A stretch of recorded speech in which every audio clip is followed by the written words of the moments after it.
Selamat malam para netizen dimanapun kita berada. Salam inspirasi bagi kita semua. Ini agak menarik juga ternyata ya, PDIP dan Golkar ya saling respon soal wacana koalisi besar yang direstui Jokowi.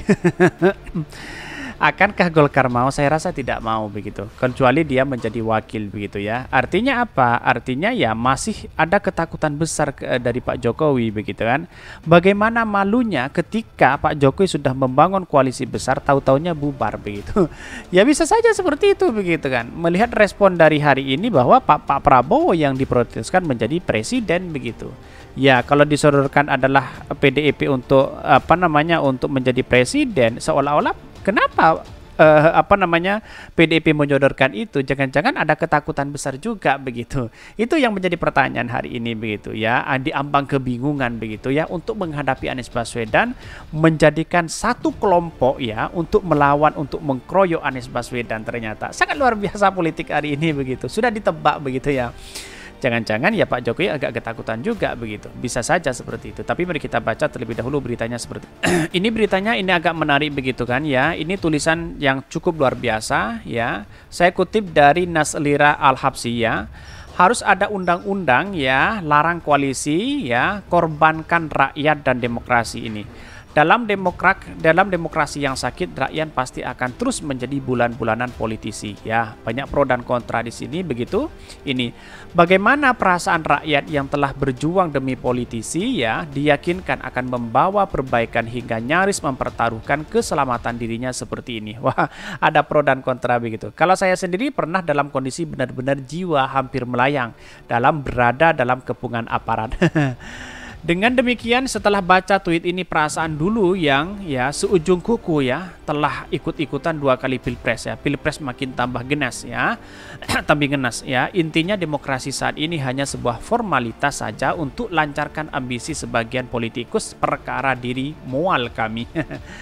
Gerbong besar bekas yang busuk ya, keratan, biaya yang operasional yang sangat tinggi merugikan ya, penumpang nantinya akan dijadikan mantan nantinya, tempat sembunyi karena sudah menunjukkan ketakutan yang menusuk ya.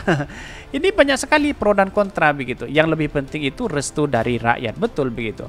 Emang Jokowi siapa? Dia bukan siapa-siapa dan bentar lagi hadapi pengadilan pertanggungjawaban semua perbuatannya. Bisa saja seperti itu begitu ya.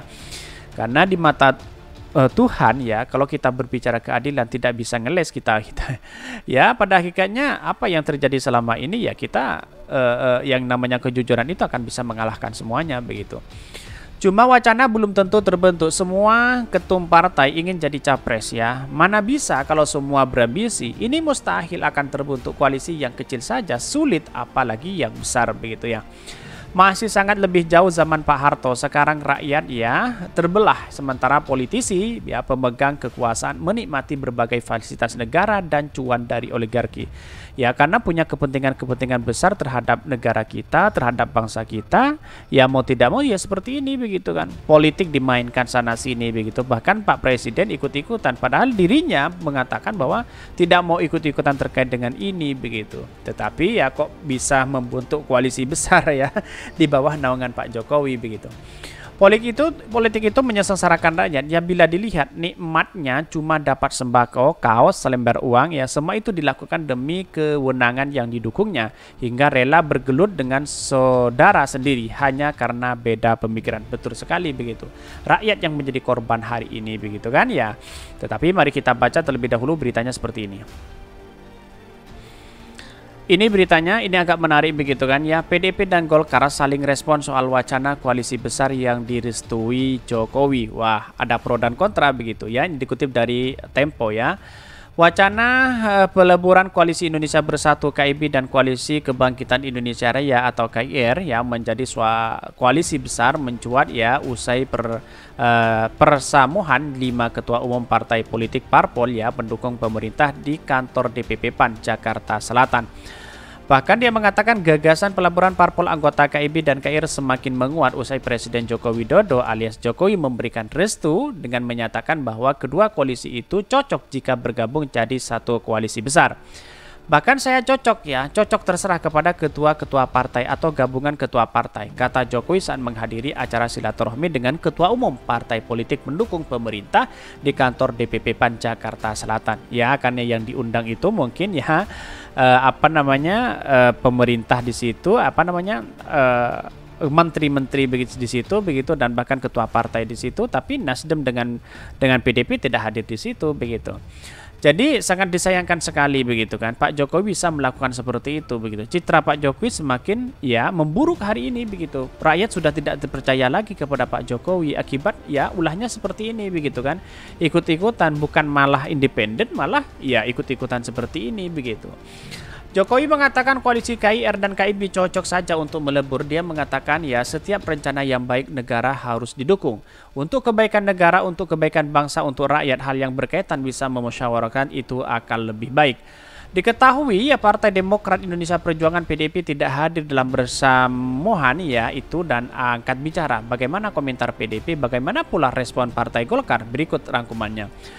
PDIP silaturahmi antara parpol mesti dijaga. Ketua DPP PDIP Puan Maharani mengatakan Ketua Umum PDIP Megawati Soekarno Putri akan jadi tuan rumah dari pertemuan para ketua umum parpol ya, utamanya ya KIB yang terdiri dari atas Partai Golkar, Partai Amanat Nasional dan Partai Persatuan, serta KIR yang digawangi oleh Partai Gerindra dan PKB. Menurut Puan, silaturahmi antara parpol mesti dijaga. Jadi PDIP berkesempatan menjadi tuan rumah. Puan menyebut partainya sangat mempersilahkan pertemuan tersebut. Saya bersepakat tentu saja silaturahmi tetap harus dilakukan. Siapa yang menjadi tuan rumah ya monggo saja. Kalau ada kesempatan PDIP atau Ibu Mega jadi tuan rumahnya silakan juga ya, kata Puan di gedung DPR RI pada Selasa. Puan mengaku setuju dengan gagasan koalisi besar tersebut. Menurut dia, jika para parpol memang punya visi dan misi yang sama, maka tidak ada salahnya jika membentuk koalisi besar. Jadi ya setuju kalau memang itu dilakukan dengan cita-cita dan visi misi yang sama untuk Indonesia. Ya, kok aneh begitu ya, ketika Pak Surya Paloh mengatakan bubar bersama di situ begitu, lalu Pak Jokowi dan KIB yang lainnya juga ikut di situ begitu. Bahkan ini sambut baik PDIP ya bergabung ini. Wakil Ketua Umum Partai Golkar Ahmad Doli Kurnia menyebutkan partainya menyambut baik jika PDIP hendak bergabung dengan koalisi besar yang sedang dijajaki oleh pihaknya. Doli menyebutkan Golkar memahami ya posisi PDIP hingga sekarang belum membuka komunikasi dengan parpol lainnya. Bahkan dia mengatakan bahwa selain itu Doli mengatakan untuk menjalankan pemerintah Indonesia yang benar-benar ini perlu pemerintah yang kuat. Hal ini bisa direalisasikan jika mendapatkan dukungan oleh mayoritas partai politik. Oleh sebab itu dia menyebut makin banyak parpol yang berkoalisi makin baik. Bahkan koalisi besar sulit terwujud ini. Sementara itu, pakar politik dari Universitas Paramadina Ahmad Khairul Umam menilai bahwa wacana koalisi besar yang menggabungkan Koalisi Indonesia Raya KIR dan Koalisi Indonesia Bersatu KIB untuk menghadapi Pilpres 2024 sulit terwujud. Karena apa? Karena koalisi besar bisa terbentuk jika para perwakilan partai politik di dalamnya bisa menegosiasi kepentingan-kepentingan dan membentuk kesepakatan yang mengingat kebersamaan. Bahkan koalisi besar harus bisa menentukan platform sebas politiknya ya, apakah keberlanjutan atau perubahan, siapa capresnya yang akan diusung, siapa capresnya yang akan diusung, bagaimana komposisi kabinet atau berportofolio ya, portofolio memerintahkan ke depan, bagaimana skema pengadaan dan belanja logistik politiknya dan lain sebagainya, katanya pada hari Selasa 4 April. Menurut Khairul, partai-partai yang tergabung di dalam KIR atau KIB yaitu Partai Gerindra, PKB, dan Partai PAN P3 sudah memiliki satu misi yang sama, yaitu keberlanjutan. Namun mereka akan menghadapi persoalan dalam menentukan siapa yang akan menjadi capres-cawapres. Ini kan sangat menarik sekali kalau kita berbicara ini begitu. Artinya di ambang kebingungan ya, koalisi besar seperti ini di ambang kebingungan. Sampai-sampai PDIP ingin gabung di situ begitu. Ini kan memang sangat menarik begitu kan. Tetapi di satu sisi seolah-olah dia akan bubar begitu kan, karena beberapa partai tidak frekuensi begitu. Jadi artinya ya mana mungkin ya satunya menjadi capres, satunya menjadi capres, menjadi cawapres, yang ini Muhaimin menjadi cawapres dan sebagainya, mana mungkin begitu kan ya. Artinya selama ini kalau kita diputuskan misalnya ya Pak Prabowo menjadi capres, lalu kemudian wakilnya menjadi dari partai PDIP, KIB dapat apa? Muhaimin dapat apa begitu kan? Kalau memang jabatan menteri kan sudah biasa dalam hal itu, pasti dapat jatah begitu. Sedangkan KIB, KIR, terus kemudian sedangkan KIB Pak Erlangga, terus kemudian PAN, terus kemudian P3 dapat apa? Sama aja memperbesar Pak Prabowo di situ begitu di KIB begitu kan? Kalau dia berpecah KIB, KIR, dia akan ketar-ketir juga begitu ya. Dan artinya tidak mendapatkan apa-apa semua, tapi Anies belah berkuasa di situ. Lah, kalau Anies berkuasa pasti ya jatah menteri itu dapat satu-satu di situ begitu. Kira-kira seperti itu logika-logika kita begitu. Mungkin itu yang kami sampaikan. Tonton terus channel Hodari Podcast hari ini karena ada berita-berita menarik dan viral setiap harinya. Salam para netizen, salam inspirasi bagi kita semua. Jangan lupa di subscribe channel YouTube Hodari Podcast Rakyat ini.